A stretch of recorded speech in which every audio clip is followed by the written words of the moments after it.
welcome back to my channel. For today's video I thought I would do another tag video. This is one that was started by Kelly Gooch. I believe it was quite some time ago now, but I have seen it cropping up again over the past few weeks on YouTube. I have seen Andrea Matillano do it, and I've also seen Samantha March do it as well. I thought it'd be quite a fun idea to do myself because I do have quite a few staples in my collection that I know if it ever came down to it and I could only use one going forward, these would be the items that I would choose. There were a few categories where it was really hard to pick, so let's get started. I will just kind of run through it in order of application. So starting with primers. This is the Smashbox Photo Finish Primer. I've only been getting into face primers recently and have been testing out a few different ones, but this is one that I keep going back to. I think I have probably a fair mix of high-end and drugstore in this, which is quite good, but this is one of the ones that is more higher end. Definitely if I did have to choose one primer, this one seems to do the most for me. It says it is a smooth and blur primer, and I would definitely agree with that. It does help minimise my pores. It does also kind of help with the fine lines I have on my forehead and just creating a smoother canvas for when I apply my foundation. The first few times I used this, I didn't think it was doing anything, but when I then apply foundation without any primer at all, I definitely missed having this. So definitely if I could only choose one, this would be the one that I would choose. Then on to foundations. This one is a drugstore choice. Foundations, I haven't been using liquid foundations for a long time. For years and years I used the Bare Minerals powder foundation, but since I've been using liquid foundation I've been trying quite a few over kind of a short space of time to find my perfect liquid foundation, and I think if it came down to it that I had to make a final decision out of all the ones I've tried which would be the only one I could use going forward, it would be the L'Oreal Pro Glow. The only shame with this one is it's not readily available in the UK. We do only have the matte version here for some reason. This is one that I think I purchased this one off Amazon, and then when I was recently in the US and Canada I picked up another one there, but other than that I'm going to have to revert back to Amazon once they run out because I do really love this foundation. This is hydrating radiant finish for normal to dry skin, and I think that's what I probably do have. I've probably got combination skin overall because I have probably patches of normal, patches of oiliness and patches of dry, but I think this kind of covers all, even the bits that are slightly more oily. This has no problems with it. A lot of foundations that I have tried break up on my nose quite easily. I suffer from a bit of redness on my nose, so when it does break up on my nose it is obvious straight away compared to obviously the rest of my face with foundation, and this seems to be one of the longer lasting ones on my nose. There is one that I've been using recently which is the Wet n Wild Cushion Foundation, and that's the one that I'm wearing today. I've realised I've not been very prepared for this video. I was hoping when I filmed this video to actually be wearing all the products that I mentioned. Because I've ended up filming this on the day I was filming another video, just because I'm running short on time, I didn't have a chance to completely change my makeup up for the items here. I wish I had been able to sort of show what each one looks like on me and kind of can show more why I like it. June and July are really busy times for birthdays and things in our family, so it is definitely where I am short of time, and I did put in a description box of one of my recent videos that I may be dropping down to one video a week again. I'm desperate to keep doing 2 videos for as long as I can, hence the reason why I'm having to kind of double up on my filming. But I am a bit disappointed in myself that I didn't think to do this video first and apply all these products and then do my next video, but oh well, hindsight and all that. So back to this foundation. It is really nice. The reason I say about not wearing it is because the foundation that I do have on is the Wet n Wild Cushion Foundation, which is one that I've recently tried. It is one that I really like, and I do think it is comparable to this one in that it gives a nice glow. It is long lasting, it doesn't break up on my nose, and it applies really quickly. The only reason that I didn't feel fair to include it in the if I could only keep one is because I don't think I've fully tested it enough. I've been using it for a few weeks now, but I've been using this for so much longer and this has yet to let me down. If I had filmed this video in a few months' time, then it might have been a different story, but I just felt like the Wet n Wild deserved kind of an honourable mention because I am really enjoying using it, and it has jumped up the list above other foundations that I have been enjoying, but I just felt it was fairer to include this one because this is more tried and tested than the Wet n Wild one. On to concealers. We have another drugstore one here. This is the Catrice Liquid Camouflage Concealer. As you can see, I've made good use of this one, and the reason why it's sitting like that is because I have to store it like this because it started leaking terribly. There is a remains because I've just had to wipe it off. Half the label is rubbed off because I'm constantly having to wipe around it, but it's handy to see how much I actually have left, seeing as I'm storing it this way. This is a really great high coverage concealer. I have it in the shade Natural Rose, which does have more pink undertones to it. I don't wear this under my eyes. I do only wear my YSL Touche Clack concealer under there, and that is my staple everyday go-to under eye concealer. But because I do solely use that under my eyes, I didn't feel like I could include it in this, because for me a concealer needs to do everything. It needs to be under my eyes, it needs to cover blemishes, and it also needs to kind of brighten up places I want it to, and I think this does tick all those boxes. If I ever don't have my YSL one to hand, I can easily use this under my eyes and I feel very happy with the results. I don't love it as much as the YSL one, but I probably 80% love it, which is enough for me. So definitely, if I could only have one concealer, this would be the one that I choose. This is another product that I don't seem to be easily able to get hold of. I cannot remember where I purchased this one from, because it was quite a while after purchasing it before I actually opened it and started using it all the time. I just can't remember where I got it from. I think I can probably get this on Amazon at a push, but even when I was in the US and Canada, I tried to get this because I think Catrice is more easily available there than here. A few makeup shops that I went to just didn't stock Catrice at all. So once this runs out, which is hopefully going to be a while, I can get hold of it. A little of this does go a long way, so I've been using this for a good few months now, and as you can see I'm not that far down, but definitely a great concealer and would highly recommend it. For setting powder, we have the Maybelline Fit Me. This is in the shade Fair Light. When I purchased this, I did consider getting the transparent one, but I'm glad I picked this one up because it does give me that little bit extra coverage. This is one that I did recently pick up when I was in the US and Canada. I did pick this up at the same time as the Wet n Wild foundation, but I've used this a lot more times than the Wet n Wild one, so that's why I felt it was fair to use this. And I am only kind of just getting into setting powders now, so I haven't tried too many, so it's a bit easier to say that out of the setting powders that I've tried, the handful of them, this has been my favourite one so far. All of the ones I've used before have been translucent. It's the one that sort of gives me the powder feel plus gives me that extra coverage, so I've been really enjoying using this. And yet again, a product that is not easily available in the UK or at all as far as I'm aware. We have the pressed powder version but not the loose powder, so I think once this runs out I will give the pressed powder a go for the sake of £7 or £8, whatever it is. I think it is worth a try, because if I do need to get another one of these, it's probably going to be quite hefty shipping wise because of the size of it, and I also don't really know where to start to get it from. It is a shame because it's a really nice powder, but I don't seem to be using it very quickly, so hopefully it will last me a while, but definitely enjoying using this. Then on to bronzers, and we have my trusty Benefit Hoola bronzer. I've not been overly using bronzers as of late, but in the past month or so I've been getting back on board and reaching for this one quite a lot.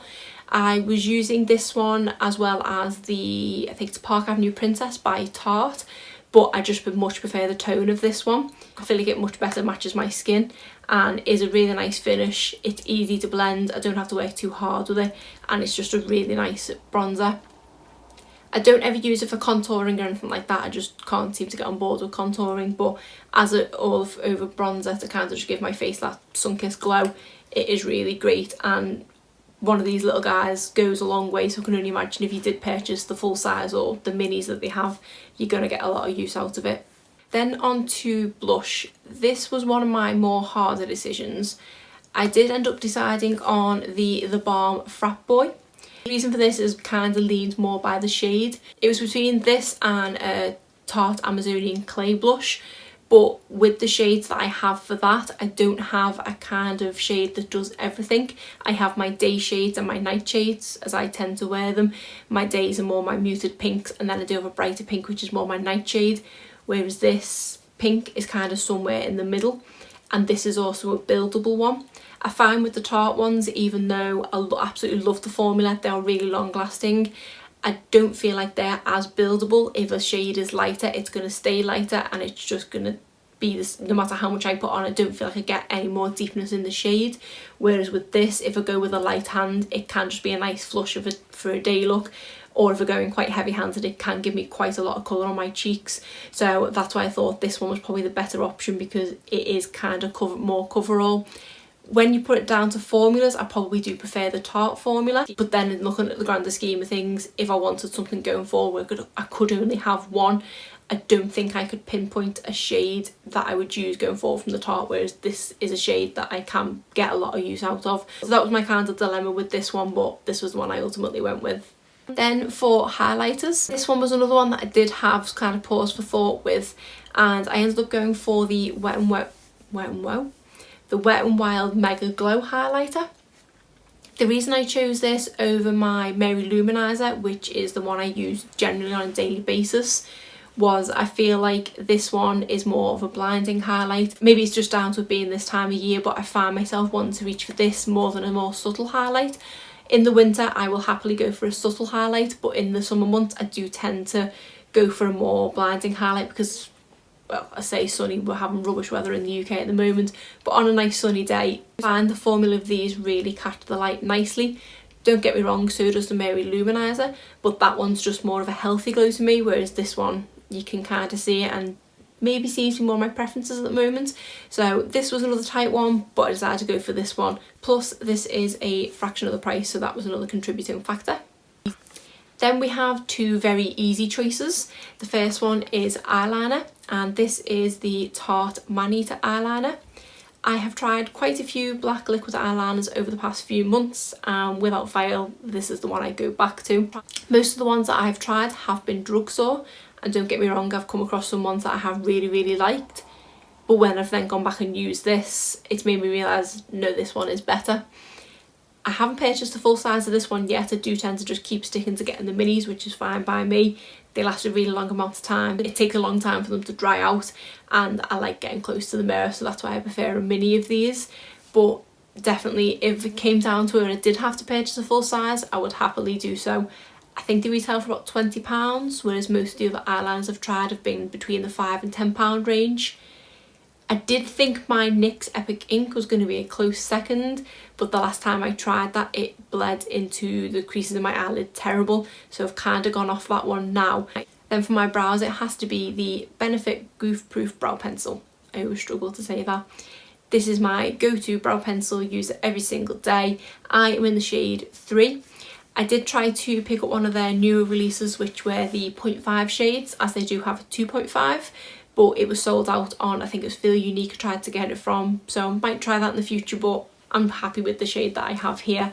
And if I had to only continue using one product, it would be this. If I only had to choose one of these products out of all of them here, it would be brows. I never thought I'd be a person that couldn't leave the house without doing my brows, but I have become that person. So just as a bonus thing, if I had to choose one out of all of these, it would be brows. Even though this is a high-end product as well, I definitely get a lot of use out of this. I think I've been on this one for probably coming up to a year now, maybe sort of 10 to 12 months, and I still seem to have plenty of it left. Then on to mascaras. This one was another difficult choice, and it came down to price in the end. The one I went for was the Essence Lash Princess, and this is the False Lash Effect one. Obviously the green one. They do have this in, I think, purple and orange as well.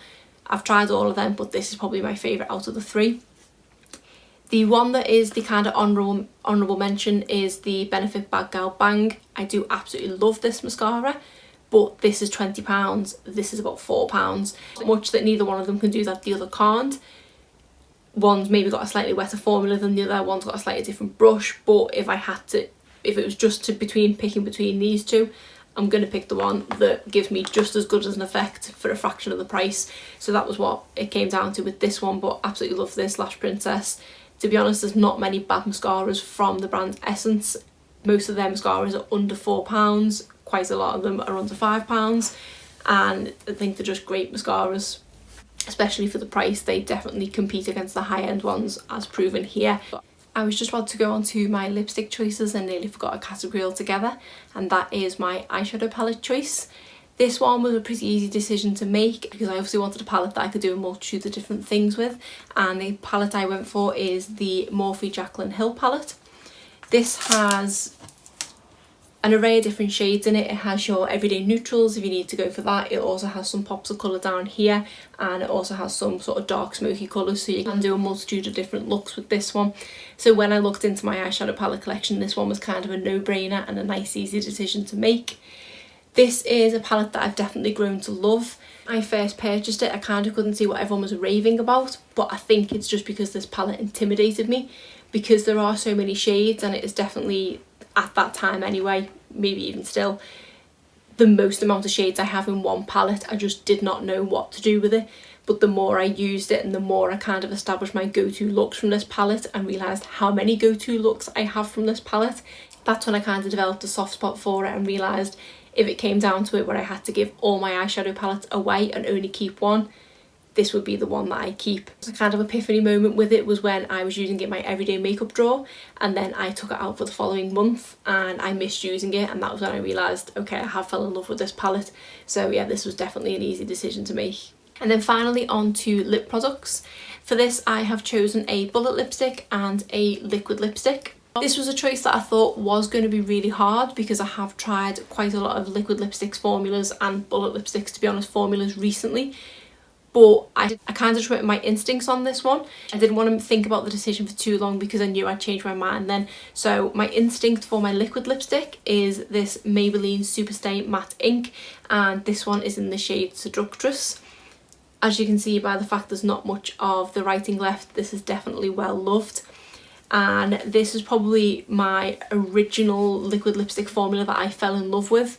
Don't get me wrong, I've tried so many liquid lipsticks since and I have come across quite a few that I really love, but this kind of ticks all the boxes for me. I know a lot of people don't like this because of the stickiness of it, but because I'm now used to that, it doesn't bother me at all. This is the longest lasting liquid lipstick I've ever tried.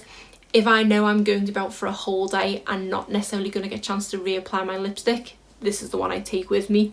If I'm not too sure out of all of my collection which shade of nude I want or which shade I'm feeling that day, this is the one I reach for.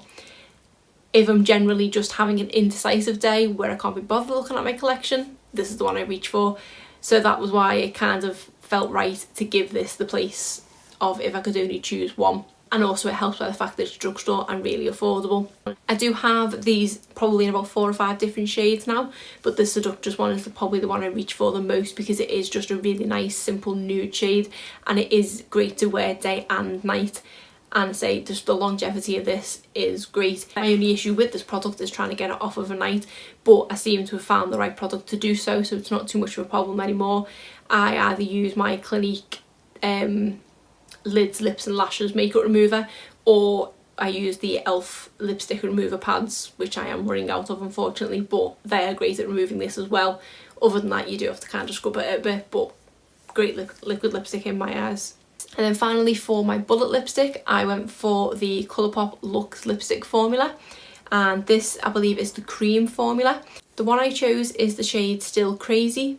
I always call this the wrong thing. I either say it's Stir Crazy or Still Crazy. I can never remember the name of it. But it was between this and the one I purchased more recently, which is Layover. This is a pink shade, whereas Layover is more of a nude shade. I do feel like I gravitate more towards pink than I do for nude, so that's why this shade won. For a bullet lipstick, I really rate the formula of this. They are so comfortable. They don't have much transfer at all, which is an issue that I do struggle with bullet lipsticks, and they last such a long amount of time. Probably the longest lasting bullet lipstick that I've tried. When they do eventually start to wear down, they do so kind of gracefully in that you don't notice them wearing down. Don't get me wrong, I am only basing this on 2 quite neutral shades. If you got a darker shade, then it might be more obvious about it wearing down. But with the shades that I have, you don't notice at all, and it's just that comfortable. You don't notice it missing from your lips until you look in the mirror. But definitely rate these. Yet again, another drugstore find. I think these are about $7 each. So definitely would recommend these and would happily only use this if I had to. So that's it for all my choices for the if I could only pick one tag. I had quite a lot of fun doing this. If anyone else has done this tag, I'd be keen to see their choices too. If you like this video, be sure to give it a thumbs up and subscribe if you're not already. Thanks.